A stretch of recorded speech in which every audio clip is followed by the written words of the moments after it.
Irmãos, eu sou uma testemunha de Jesus. Você é uma testemunha de Jesus. Jesus disse: recebereis poder ao descer sobre vós o Espírito Santo, e sereis minhas testemunhas, tanto em Jerusalém, como em toda a Judeia e Samaria e até os confins da terra. Uma testemunha é alguém que presenciou um fato e sai contando aquele fato.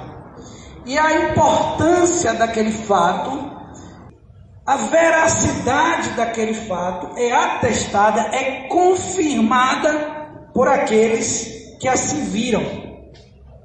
Jesus, irmãos, é uma comunicação entre Deus e os homens. Jesus veio trazer a palavra do Pai. Tudo quanto o Pai me falou, isso vos tenho falado. Jesus veio mostrar o Pai, comunicar o Pai. E aquelas pessoas que presenciaram tantos fatos, saíram pelo mundo espalhando o Evangelho. Saíram pelo mundo testificando aquilo que viram. E João chega a dizer assim: o que os nossos olhos viram, nossas mãos apalparam, com respeito ao verbo da vida, isso vos testemunhamos, isso testificamos. A Bíblia também diz que o Espírito Santo testifica com o nosso espírito de que nós somos filhos de Deus. Ou seja, o que é esse testemunhar ou testificar? É a mesma coisa. O que significa isso? É tirar toda dúvida, é gerar convicção, é gerar certeza. Então, quando o Espírito testifica em mim, e quando eu ouço as testemunhas, aquelas pessoas que presenciaram os fatos a respeito de Jesus, eu passo a ter certeza. E eu só decido pelo Evangelho, eu só decido entregar minha vida a Cristo quando eu de fato consigo crer nele, quando eu consigo ter certeza. Todas as nossas decisões, irmãos, são baseadas em certezas. Ninguém decide nada se não tem convicção. Vamos citar um exemplo. Eu estou precisando, um exemplo hipotético, eu estou precisando comprar um celular, mas eu só tenho X dinheiro, eu só tenho R$700. E alguém diz para mim assim: lá na loja do aeroporto estão vendendo o celular que você quer por esse valor. Eu digo: é mesmo, no aeroporto. Eu já ouvi falar de vender aqui no shopping, de vender aqui no hiper, mas no aeroporto eu nunca ouvi falar. Não, mas rapaz, sei não. Você acha que eu vou pegar meu carro, vou gastar quase R$30 de combustível para ir lá no aeroporto, se eu não tenho certeza de que lá realmente vende esse celular? Eu no mínimo vou ligar para a loja e perguntar: realmente aí vende? Ou eu vou procurar saber de alguém que comprou lá, e se alguém dizer: não, eu fui lá, eu comprei, aqui ó, eu comprei, você pode ir. Então aí eu pego o meu carro e vou lá comprar esse celular. Eu só tomo essa decisão quando eu tenho certeza. E a Bíblia fala que o justo é salvo pela fé. E o que é a fé? A fé, como diz lá em Hebreus, é a certeza daquilo que esperamos, mas não vemos, mas não tocamos. Irmãos,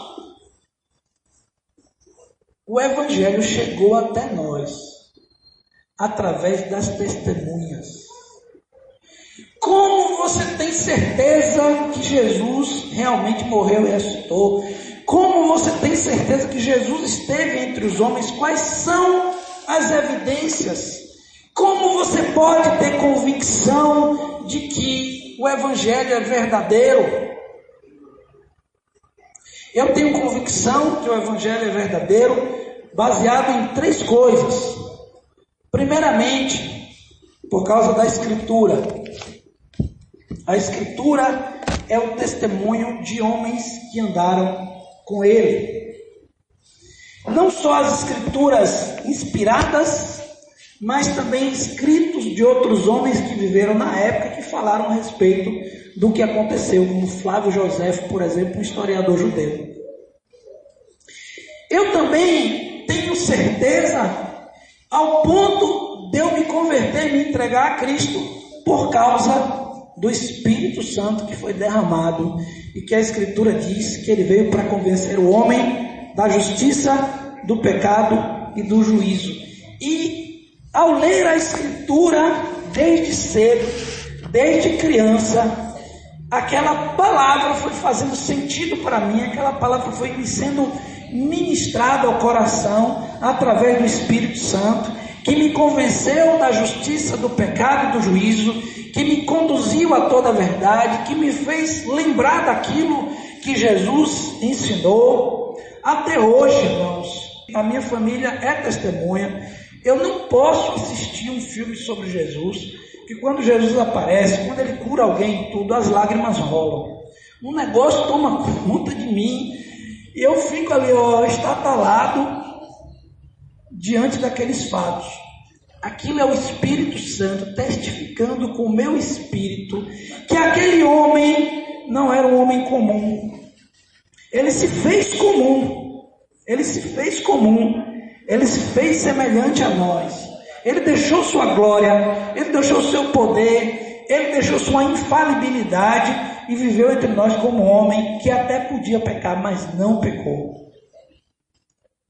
Mas aquele homem era o Messias, o enviado de Deus, aquele que foi prometido na Escritura desde os tempos iniciais, logo depois do pecado de Adão e Eva, logo se vestiram de pele de cordeiro, já anunciando o Messias que viria, já anunciando o remédio, já anunciando a palavra da reconciliação que viria através de Cristo. Então, desde criança, quando eu abria a Escritura e começava a ler, aquilo brilhava aos meus olhos. E detalhe, brilhava aos meus olhos, mas eu também decidi botar o olho ali. Eu decidi me manter ali. Eu escolhi me manter. Eu decidi me manter ali e buscar na Escritura a verdade. E o Espírito Santo me ajudou.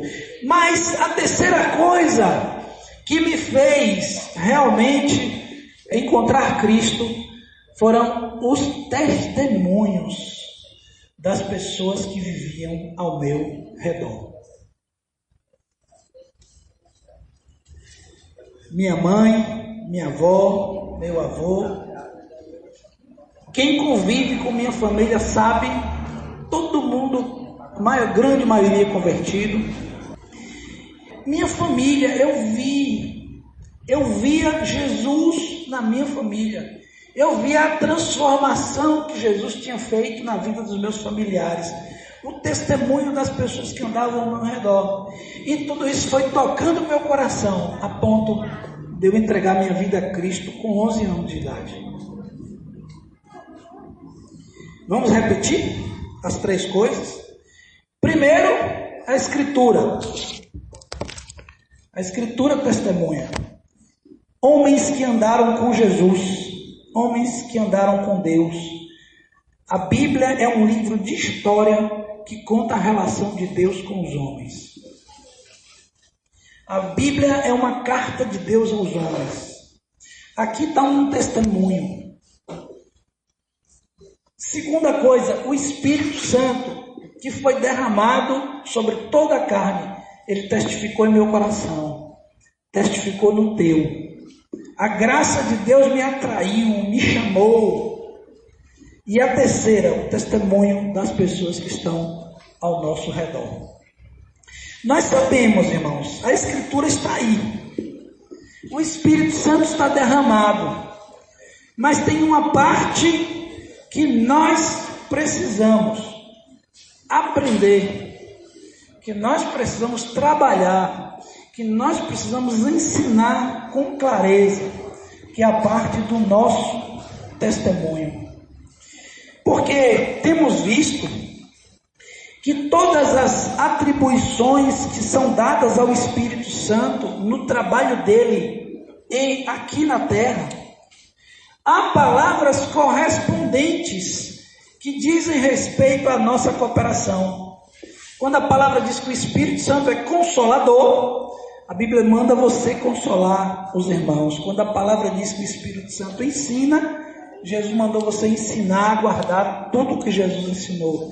Quando a palavra diz que o Espírito Santo faz lembrar tudo que Jesus ordenou, a Bíblia diz que a palavra habite ricamente em vós, que a gente deve exortar uns aos outros e deve fazer lembrar. E o cuidado dos apóstolos era sempre fazer lembrar as verdades. Por isso que a igreja usava o método de catequese, instrução constante, repetida. As verdades precisam ser mantidas em nossa mente, em nosso coração. Em determinado momento da caminhada, nós percebemos que algumas verdades não estão brilhando e algumas verdades não estão sendo praticadas, como o Claudevan disse aqui. E a gente precisa relembrá-las. Todas essas coisas é um trabalho em conjunto. O testemunho da Escritura, o testemunho do Espírito Santo e o nosso testemunho, o testemunho da igreja. A igreja foi colocada na terra, foi escolhida, foi designada por Jesus. Ele diz assim: não me escolhestes a mim, mas eu vos escolhi a vós, para que vades e deis fruto, e o vosso fruto permaneça. Ele estabeleceu, ele subindo ao alto, levou cativo o cativeiro e deu ofícios aos homens, deu missão, deu trabalho. A gente tem usado a comparação do carpinteiro fazendo a cadeira, né? O carpinteiro constrói a cadeira e usa o serrote, e usa o martelo, e usa o prego. Jesus é o carpinteiro. João 15 diz assim: o meu pai é o lavrador, eu sou a videira verdadeira, e o meu pai é o lavrador, e o meu pai trabalha até agora, e eu também trabalho. Porque nós percebemos que nós somos cooperadores de Deus, e que tudo o que o Espírito Santo faz na terra, há mandamentos correspondentes para que nós também façamos, porque nós somos serrotes, pregos, martelos, nós somos instrumentos de Deus. Deus vai fazer a obra através de você. Fale para o seu irmão: Deus vai fazer a obra através de você. A Bíblia é interessante porque ela diz assim: é Deus que faz tudo em todos. Porque dele, por ele, para ele são todas as coisas. A Bíblia diz que Deus é soberano, é ele que faz tudo. Mas a soberania de Deus não me deixa de braços cruzados.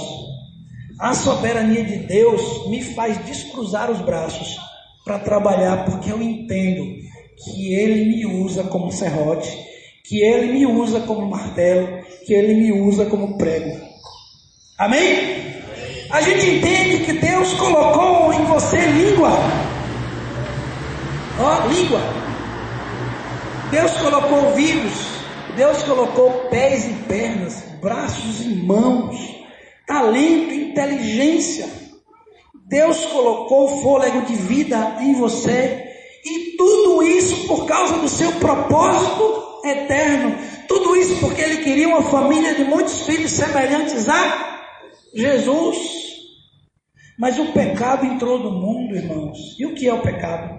Errar o alvo. A palavra pecado significa errar o alvo. O homem se torna rebelde e independente de Deus. E ele passa a não mais viver segundo o propósito para o qual ele foi criado, mas ele passa agora a viver para os seus próprios propósitos. Ele cria ideias, ele cria desejos, ele cria anseios que não são os mesmos anseios de Deus. O homem se desalinha de Deus. E a palavra usa a expressão desviar-se do caminho. Quando Jesus vem, ele vem para fazer convergirem nele todas as coisas que antes divergiam. Jesus disse assim: eu sou o caminho, eu sou a verdade, eu sou a vida. O homem estava morto, ele traz a vida. O homem estava desviado, ele aponta o caminho.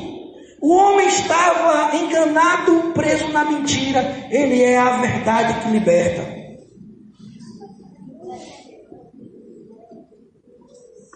E se Deus criou, você criou com um propósito. O homem criou a chave de fenda. Para que serve a chave de fenda? Apertar e folgar parafusos, assim consertando as máquinas. Para que serve a tesoura? Cortar coisas. Para que serve o martelo? Para bater pregos. Bater e tirar pregos. Mas se a chave de fenda quebra a ponta, para que ela serve? Nada. Se alguém pode usar para outra coisa, mas não foi para esse propósito que ela foi criada. A tesoura, se ela fica cega, para que ela serve? Para mais nada. A Bíblia diz que o homem, por causa do pecado, se tornou inútil para o propósito de Deus. O serrote, irmãos, com o passar do tempo, ele começa a ficar cego. E eu lembro que a gente tinha lá em casa uma ferramenta de amolar serrote. E ela é assim: você pega o serrote e afasta um dente do outro. Você baliza os dentes do serrote, um para a esquerda, outro para a direita, um para a esquerda. E aí o serrote recupera o seu poder de corte. E aí eu pergunto: para que você foi criado? Uma das razões é que Deus quer encher a terra da sua glória. Uma das razões é que Deus quer reconciliar o mundo consigo mesmo. Uma das razões é que você é testemunha de Cristo. Nós somos testemunhas de Cristo. Eu sou uma prova viva de que Deus existe. Eu sou uma prova viva de que o Evangelho é verdadeiro. Ele mudou a minha vida. Irmãos, eu cresci num lar cristão. Aqui eu vou dar o meu testemunho de forma reduzida. Eu nasci num lar evangélico. Cresci instruído na disciplina e na demonstração do Senhor, embora minha família não tivesse algumas clarezas que temos hoje. Mas dentro da clareza que ela tinha, minha família era fiel. E eu via meu avô, minha avó, orando no quarto. E a gente estava nos encontros da igreja toda semana. Minha mãe não admitia desculpas para não ir para os encontros, assim como eu não admito dos meus filhos. Hoje eu nem preciso. Eu não lembro a última vez que eu tive que dizer para Gabriel: você vai. Ou que eu disse para Larissa: você vai. Eles vêm, chegam no tal dia, estão marcados. Agora, tanto eles, quanto eu, quanto a Dileuza, a gente enfrenta também aqueles dias em que a carne... Aí você diz assim: hoje eu não estava com vontade de ir, mas o compromisso fala mais alto, e a fé fala mais alto, e a gente diz: não, mas o reino de Deus é importante, a igreja é importante, nós queremos agradar o Senhor, nós vamos assim mesmo. E todas as vezes que a gente vem, somos abençoados, e voltamos, graças a Deus que a gente foi. Mas fomos criados assim. Tínhamos que estar nos encontros, principalmente quando éramos crianças. Eu lembro que os cultos da semana era no alto da Bela Visão, lá em Ilhéus. A gente tinha que subir até a escadaria. Minha mãe levava a gente ia a pé.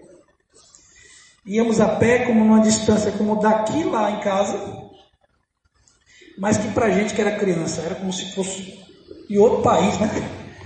Pra gente que era criança, cidade interior, e a gente tinha que subir escadaria. Quando chegava lá, tinha que subir escadaria para ir para os... Eu lembro eu subindo escadaria com minha mãe, eu devia ter o quê? 6, 7 anos de idade, subindo escadaria para ir para os encontros. E às vezes a gente ia bem reclamando, mas minha mãe disse: filho, é importante, a gente precisa ir para os encontros, a gente precisa honrar a Deus, a gente precisa louvar a Deus. E com os meus 3 irmãos, com todos eles na faixa de 9 a 11 anos, todos se converteram. E eu fui o último. Com 11 anos, eu entreguei minha vida a Cristo. Eu lembro que passava a ceia, era o momento mais marcante para mim. Que eu queria tomar aquela ceia. Cada um tem uma experiência diferente, né? Mas eu queria tomar. O Espírito Santo usa coisas diferentes na vida de cada um. E eu queria tomar aquela ceia. E eu desci no dia do batismo. Eu não entendia bem o batismo como entendo hoje. Mas aquilo que eu entendia era aquilo que Deus usou para a minha conversão. É importante você ser fiel à clareza que você tem. E eu, no dia do meu batismo, foi emocionante. Eu saí dali como uma nova criatura mesmo. Eu saí dali como quem nascendo de novo. E dali em diante a ceia passava e eu tomava aquela ceia cheio de alegria. Eu queria ser participante do corpo de Cristo. Me intrigava essa coisa de você tomar um vinho e ser o sangue de Cristo, e tomar o pão e ser o corpo de Cristo. E dali em diante eu passei até a ser mais ativo, mais participativo na igreja. Quem conviveu comigo naquela época sabe. Aqui não tem ninguém que conviveu comigo naquela época, mas os que conviveram sabem. Eu estava em todas, participava de todas. Era coral, embaixador do rei, líder de adolescentes, tinha uma banda de música. Não faltava um retiro. O pessoal dizia que eu era um jovem prodígio. Eu não me via como jovem prodígio. Eu simplesmente queria Deus. Eu simplesmente queria cooperar. Eu simplesmente não me satisfazia em assistir cultos. Eu queria trabalhar, eu queria participar. Eu vivia também nas casas pastorais, na casa do meu pastor, na casa do pastor Carlos Antônio, que é meu tio, quando eu podia estar, que era em Salvador. E aí eu ia para a biblioteca ler livros, gostava de, me interessava por esse assunto. Veio a adolescência, eu participei na escola de muitas situações, mas eu sabia que ali eu podia me desviar. Então eu precisei ter muita coragem para permanecer. Passei a adolescência, comecei a estudar muito para fazer vestibular, mas estudando para vestibular e fazendo parte da banda e cantando em coral e tudo, só que com menos intensidade. E passei no vestibular e vim para Maceió, aí começa uma outra história. Eu tive uma adolescência, infância criada na rua, brincando de bola, andando de carro de mão para cima e para baixo, catando ferro velho para vender, para ganhar dinheiro. Eu lembro que vendia ferro velho e chegava com pão, eu e meu irmão com pão, um saquinho de pão em casa, no maior orgulho, porque a gente comprou, né? A gente ajudou a comprar o pão em casa. Então nós tivemos uma infância maravilhosa, apesar de pobres, mas uma infância maravilhosa. E quantas vezes a leitura da palavra mexeu comigo? Leitura de livros também, que testemunhavam, testemunhos de homens que se converteram. Eu lembro que eu li um livro chamado Este Mundo Tenebroso, que conta a história de irmãos e anjos guerreando e cuidando da igreja à medida que a igreja orava. Anjos cuidando da igreja, anjos batalhando, e aquilo tudo me marcava muito. Eu li histórias de missionários, e aí eu sonhava em ser missionário, queria ser missionário. né? Quando eu venho para Maceió, Deus então testifica que Ele tinha uma obra para fazer na minha vida aqui nessa cidade. E não foi à toa que eu cheguei a ser pastor. Foi fruto de toda uma trajetória. Deus às vezes faz com que seja uma coisa que acontece na sua vida aos poucos. E às vezes Deus pode, de repente, dar uma experiência forte a alguém e mudar o caminho e a trajetória dessa pessoa repentinamente, como fez agora com Apolônio. Passou uma caçamba por cima dele. Passou uma caçamba por cima. Por cima não, botou por cima, mas não passou, né? E aí mudou radicalmente a história de vida dele. Bom, o fato é o seguinte: eu estou aqui pelo testemunho da Escritura, dos homens que andaram com Jesus, pelo testemunho do Espírito Santo que foi derramado sobre mim e o testemunho das pessoas que estavam ao meu redor, eu vinha me converter. Sem esses elementos, ninguém se converte. Romanos capítulo 10 diz assim, vamos abrir? Capítulo 10, versículo 13, 14 e 15. Está escrito: porque todo aquele que invocar o nome do Senhor será salvo. Como, pois, invocarão aquele em quem não creram? Se as pessoas têm dúvidas a respeito de Jesus, como invocarão o nome dele? Ninguém vai invocar se tiver dúvida. Como crerão naquele de quem não ouviram? E como ouvirão se não há quem pregue? Se você chegar em um país e houver uma igreja, uma congregação, irmãos que reúnem, é porque alguém pregou para eles. Minha família contava muitas histórias que me impactavam muito. Como o evangelho chegou em Iguaí, que era a terra dos meus avós. Chegou no lombo de um cavalo, em cima do cavalo, um judeu, um cristão novo, chamado Samuel Luiz Ginsburg. Debaixo de uma árvore, ele encontrou com o meu bisavô, João Benjamin. E ali pregou para João Benjamin. Eles choraram juntos, debaixo da árvore. Depois saíram, ele juntamente com João Benjamin, saiu pela cidade, pregando o evangelho. E assim foi se convertendo gente naquela cidade. Eu lembro quando criança que viajávamos de carro, de Fusca, até Iguaí. E era longa a viagem. Para eu, uma criança, a viagem parecia uma eternidade. Imagina em cima do lombo de um burro. Quanto sol, quanta chuva. Claudevan falava aqui sobre o que você pode dar para Deus que chame sacrifício. Estar no encontro é sacrifício. Ir para uma praça, nada disso é sacrifício. O evangelho chegou no Brasil pela boca, pelos pés e mãos de gente que deu a vida pelo evangelho.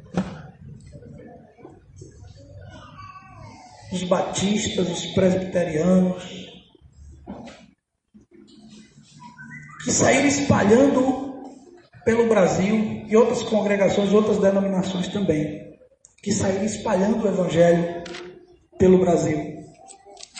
E nós, ao examinar e ver esses exemplos, somos inspirados pelo Espírito Santo a segui-los, a seguir o mesmo exemplo, a espalhar o evangelho. Jesus disse: toda a autoridade me foi dada no céu e na terra.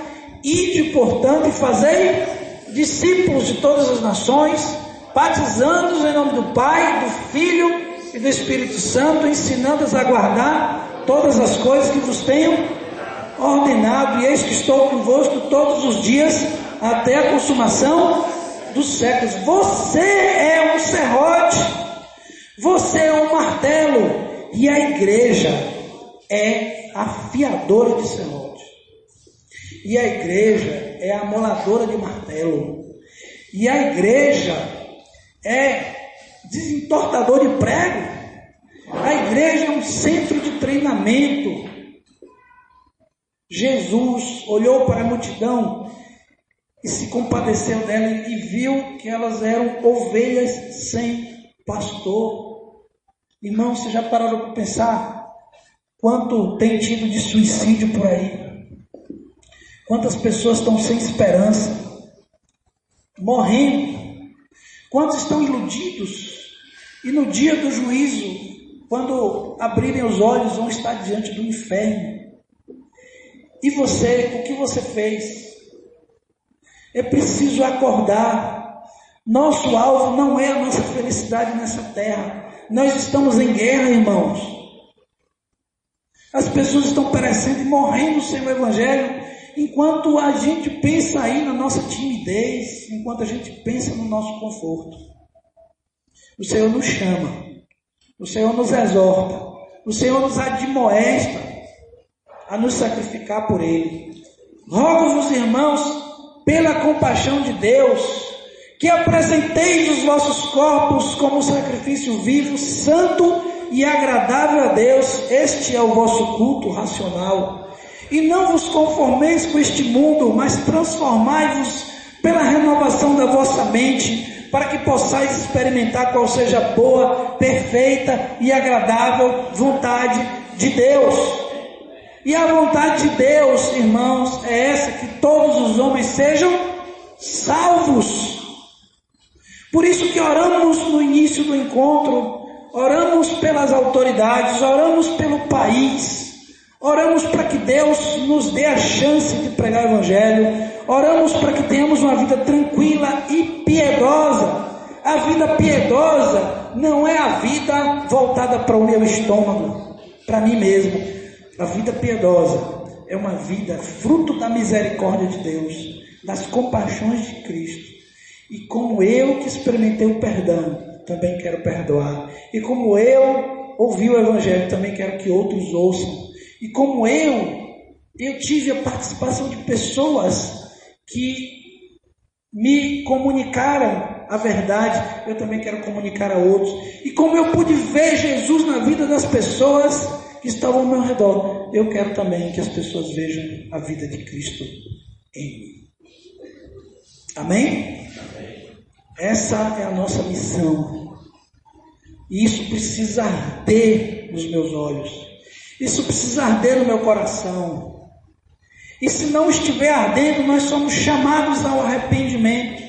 Nós somos chamados a rever aquilo que pensamos, a rever os nossos conceitos. Somos chamados a nos voltar para Deus. E quando olhamos para Ele, somos transformados, somos glorificados, a paz interior vem, experimentamos tanta coisa tremenda. E Deus diz assim: vá e pregue.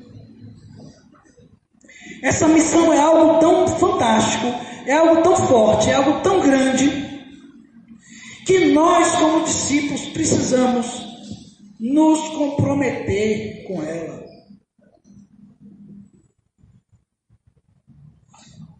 O que o Claudevan disse aqui no começo fica marcado para nós, porque não só o financiamento dos gastos da obra precisa vir dos irmãos, fruto da generosidade, os gastos da obra precisam ser mantidos pelos irmãos. Arapiraca está numa situação assim: a gente tem um líder, a igreja não tem conseguido dar o sustento do líder. O líder está fazendo concurso. Se passar no concurso, pode ser chamado para qualquer cidade do Brasil. Henrique está na mesma situação. Mas se a igreja financiasse o sustento, ele não precisaria sair. Não teria essa possibilidade. porque a igreja chega junto.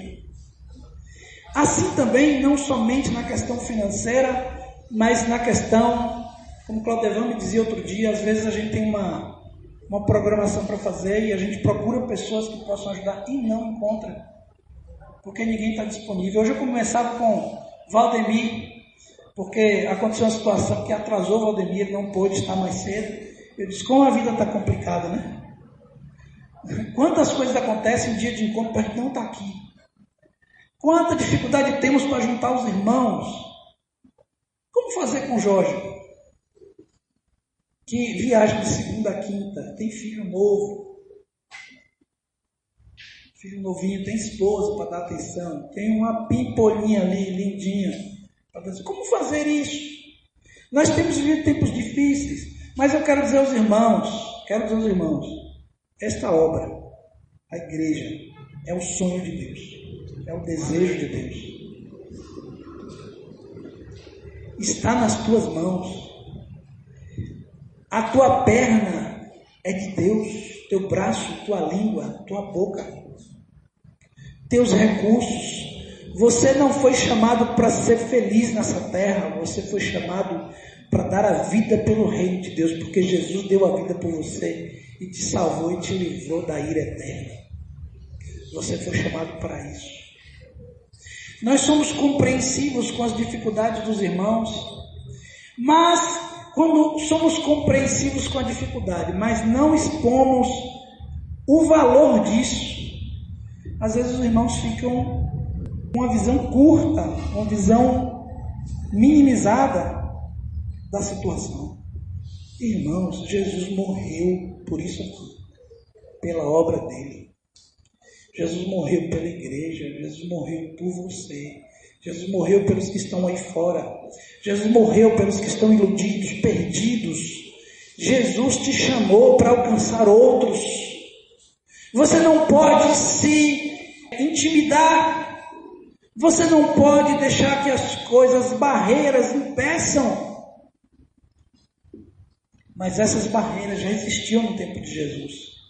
E Jesus chega nos discípulos e diz assim, olha, eu chamei alguns e alguns disseram, eu tenho uma junta de boi, eu tenho um negócio aqui, eu tenho um casamento para ir, eu tenho que enterrar meu pai. E Jesus vai dizer que se você não me ama mais do que tudo isso, você não é digno de mim. Quem põe a mão no arado e olha para trás não é digno. Jesus vai dizer, se você não ama mais seu pai, seu irmão, sua esposa, seus filhos, ainda a sua própria vida, por causa de mim, não pode ser meu discípulo. Para você cumprir a missão que Deus te deu, você precisa botar Deus em primeiro lugar. E como eu posso saber se Deus está em primeiro lugar na sua vida? Se a vontade e os desejos de Deus são o motivo principal da sua vida. Se você compreende isso e se você coloca Deus em primeiro lugar. Colocar Deus em primeiro lugar não é aquela coisa assim, eu entreguei tudo a Deus. Não entregou nada. Entregar tudo a Deus não significa que você, eu me despreocupei. Isso é um elemento do entregar a Deus. Mas, olha o que diz o texto que a gente acabou de ler. No capítulo 10 de Romanos. E como pregarão, versículo 15, se não forem enviados, como está escrito, quão formosos os pés dos que anunciam o evangelho da paz, dos que trazem alegres novas de boas coisas.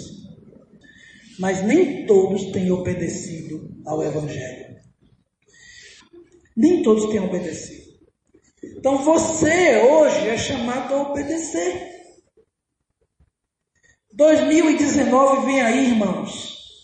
Hoje, dia 16, aliás, é o último encontro que temos geral. O Claudevan vai avisar aqui com mais detalhes. Dia 23 nós vamos ter um ágape. Vamos passar o dia juntos. Irmãos, 2019 vem aí. Muitas barreiras nós pulamos. Nós temos hoje um ambiente de unidade entre nós. Um ambiente de paz entre nós. O que nos falta? O que nos falta é botar a mão no arado. É trabalhar. Nós temos estado toda quinta-feira no pórtico. E para nossa alegria, os irmãos do Benedito Bentes hoje estão na praça também. Aleluia! Vamos pregar o Evangelho. Vamos estar junto com os discipuladores. Vamos botar coisa para funcionar. 2019 vem aí. É tempo de frutificar, tempo de trabalhar, tempo de semear, e o fruto virá por conta de Deus. Quantos vamos ganhar? Quantos vão se converter? É com Deus. Nós queremos fazer a vontade do Senhor. Nós fomos chamados. Seja você o serrote, seja você o prego, seja você o martelo. Deus quer fazer lindas cadeiras. E Deus quer usar você em nome de Jesus. Amém, amados? Amém. Aleluia. Vamos ficar em pé.